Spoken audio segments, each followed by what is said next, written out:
আসসালামু আলাইকুম রহমতুল্লাহি ওবরাকাতুহ। আলহামদুলিল্লাহ, এই মুহূর্তে রয়েছি, দেখতে পাচ্ছেন একটি নদী দেখা যাচ্ছে এবং নদীর মাঝখান থেকে দেখা যাচ্ছে একটি ব্রিজ। আর এই ব্রিজটা কিন্তু আপনাদের চিরচেনা একটি ব্রিজ, তা হচ্ছে যমুনা ব্রিজ।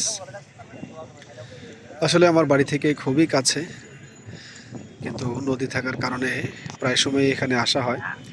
এখানে আসলে মন মাইন্ড ফ্রেশ করার জন্য বহু মানুষ এখানে এসে থাকেন।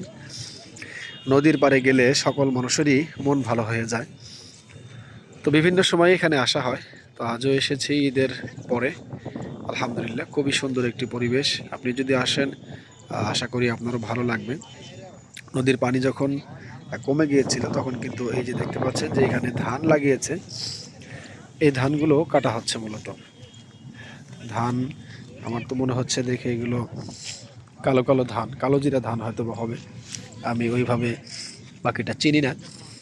কালো জিরা ধান হতে পারে, অন্য ধানও হতে পারে। মাশাআল্লাহ, ভাইয়েরা কেটে নিচ্ছে এবং ওই পাশ থেকে একটা নৌকা দেখতে পাচ্ছেন যে খুব সুন্দরভাবে আস্তে আস্তে বয়ে আসতেছে। চমৎকার একটি পরিবেশ। এই চমৎকার পরিবেশে প্রচুর পরিমাণ মানুষ এখানে এসে থাকেন।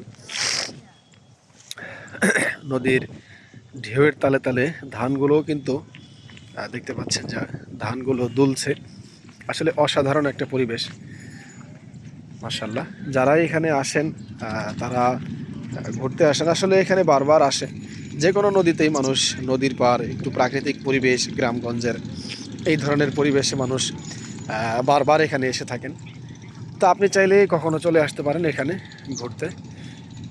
দেখে মনে হচ্ছে যে পানি বাড়ছে, কারণ এখানে যে ধানগুলো কাটা হয়েছে আপনারা দেখতে পাচ্ছেন যে এই ধানগুলো কিন্তু কিছু ধান কাটা হয়েছে এবং বাকি কিছু ধান এখানে কিন্তু পানির মধ্যে রয়েছে। মনে হচ্ছে যে পানি বাড়ার কারণে এই ধানগুলো তারা কেটে ফেলতেছে। এবং এখানে নৌকাতে ঘোরার মতো সুযোগ রয়েছে আপনাদের।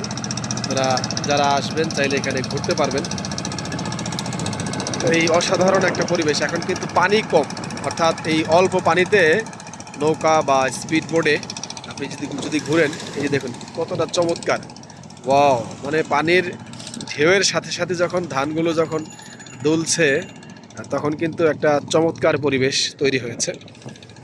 তো যাই হোক, আপনারা যদি এখানে ঘুরতে আসতে চান তাহলে অবশ্যই চলে আসবেন। আশা করি আপনাদেরও ভালো লাগবে ইনশাআল্লাহ।